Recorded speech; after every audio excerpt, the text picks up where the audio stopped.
I don't want to hear another daggum thing about taxes again, because your argument is wrong, it's suspect, it's absolutely deceitful, and if you're ignorant about it and you watch this video, you can no longer claim ignorance. Ignorance just means you don't know. It doesn't mean you're an ignorant idiot, it just means you don't know. Well, you watch this video, you do know, and so you need to keep that argument that you've been using on taxes buttoned up, because you're wrong.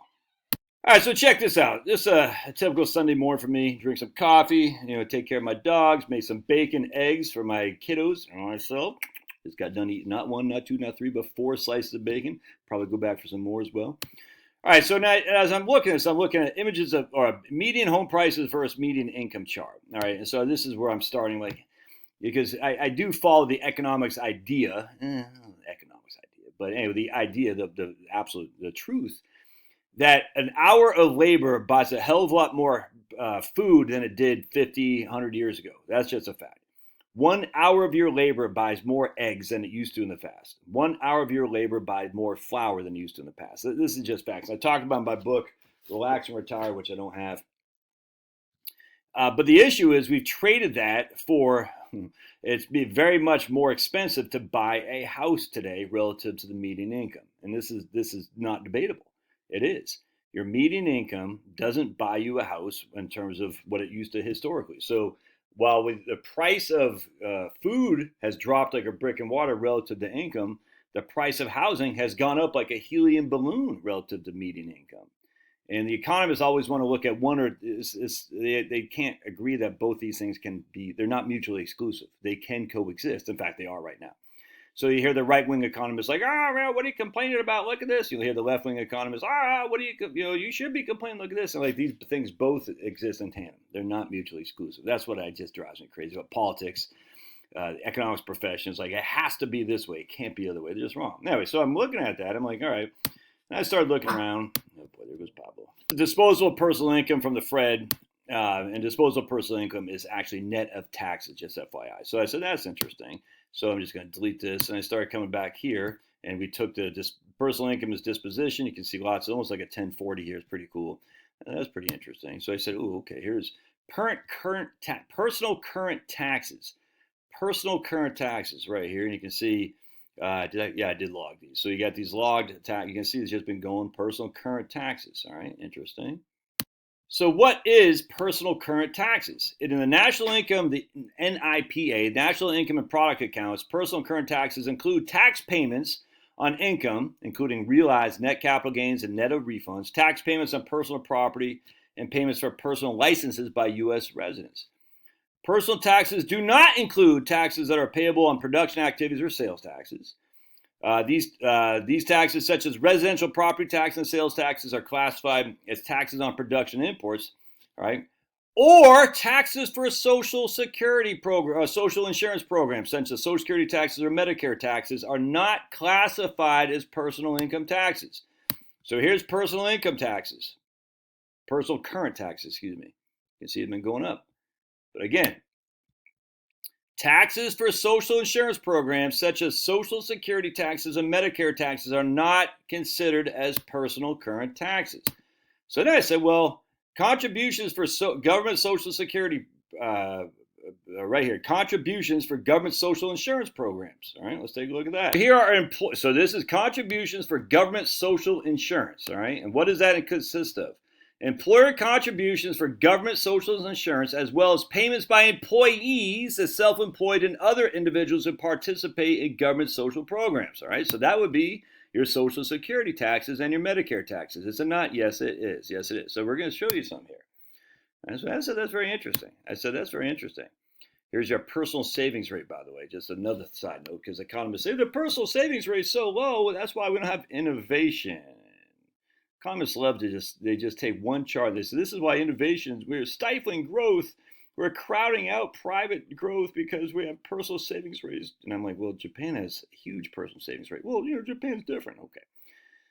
Anyway, so I said, that's interesting. So what I did is I did a quick graph here. We're going to come over here. And I said, let's take a look right here. This is right here. This is our contributions to social insurance right here. And this is our personal current taxes right here. And it starts in 1959.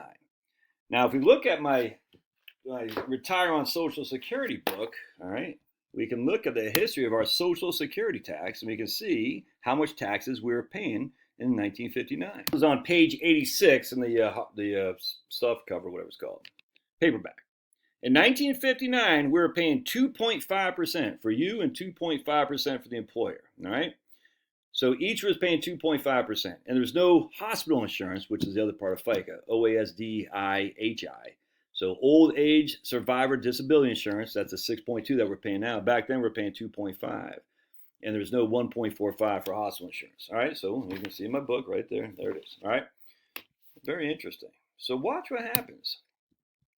1959, we were paying basically $1 of social insurance was going for every $3 of personal income taxes, current taxes, if you will. And I already defined the two, all right? So we're paying basically a 1 to 3 ratio.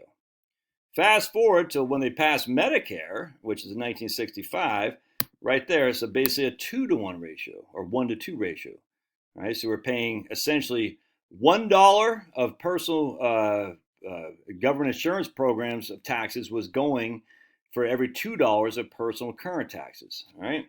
So fast forward all the way down to today. It's a 1.26 ratio.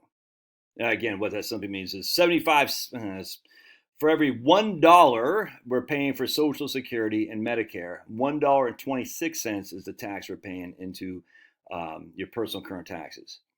And if we graph that, if we look at this graph, you can see this is graphed against personal savings rate. All right. So you see the personal savings rate is right. Click on that guy. Blink right there. 1959, the personal savings rate was 10.1%. In I don't know what this is, 1965 or something, that's 13.3. Once the hospital insurance kicked in, it started going down and down and down and down. And now it's at 4.5% personal savings rate. Interesting. The ratio of tax that you pay for social insurance to tax that you pay your current taxes is way down as well. It went from basically 3 to 1 to 1.26 to 1. So when I hear people saying, hey, the personal savings rate is low, I said, yeah, because the social contributions has gone up significantly. That's just a fact. The amount of tax you have to pay for social contributions, i.e., your social insurance programs, your Social Security and Medicare, have gone up dramatically from 1959. Just a fact. It's gone up more than twice. I mean, so we had 2.5, now 6.24 on top of 1.45 for Medicare. All right, so that's that's almost a 3%, a 300% increase in your amount of money out of your pocket they have to pay for social insurance. Rightly, wrongly, it just is, which would give us a reason why the personal savings rate is dropping so much. Right here, the red is the personal savings rate, because they have more. The government's taking more and more of your income for your social contributions. Part two of this is that you are still paying tax. All these fools out there, oh, they don't pay any income tax support. You know, Mitt Romney, 47% of the people don't pay the income tax. And they don't pay income tax, but they certainly pay tax. The ratio of taxes that they pay for social contributions, social insurance, is almost equal to the ratio of taxes that people pay for income tax. I just showed you right there. I just showed you right here.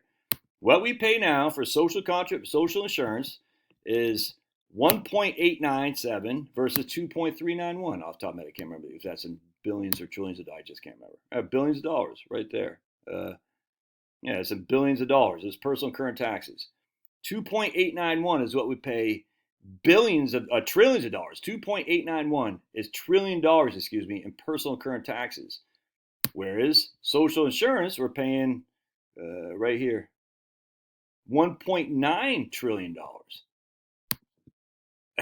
So the idea that the lower scale doesn't pay any taxes is just wrong. And I don't want to hear it anymore. I'm sick of it. Oh, they don't pay any taxes. They do. I just showed you. Oh, but they're only paying half of that because the employer, well, they don't know how much the employer is contributing. You don't know. And the employer is contributing some of this, but don't forget, I'm self-employed. I just showed you right here.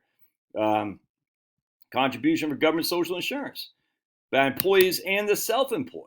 All right. So even if, right here, even if it's a blue line, even if the social insurance was divided by 2 for employee-employer, you're still paying almost $1 trillion of taxes for social insurance programs. I just don't want to hear this anymore. That a significant group of people don't contribute, don't pull their weight. They're not paying into it. Yes, they are.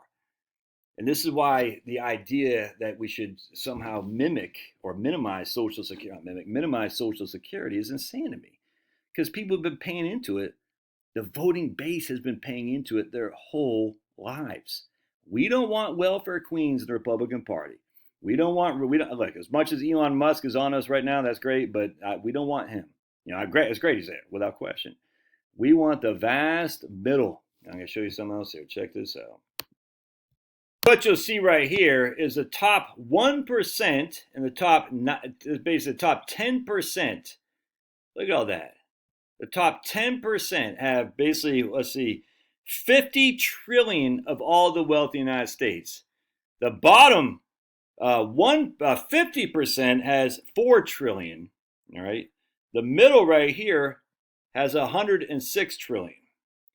Right here. So this is the middle right here. All right. So basically what's happening, I'm just looking at this a different graph here. The top 1% has 50 trillion.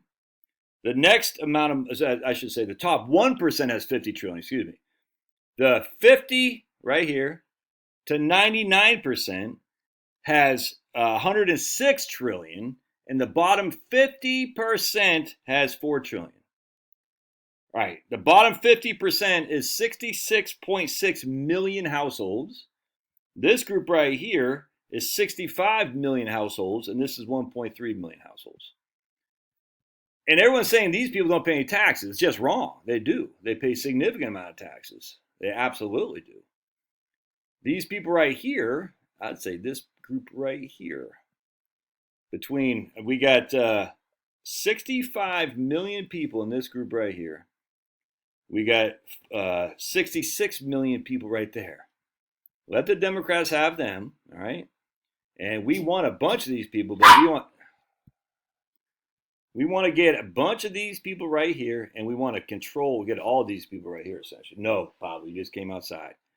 This is where we want to be. And guess what? The vast majority of those people are going to need to rely on for retirement, Social Security. So I don't want to hear another thing that people aren't paying their taxes. I don't want to hear that because they are. If you're working, we want people who work. Come here. Buddy, you guys are going crazy here. We want people who work.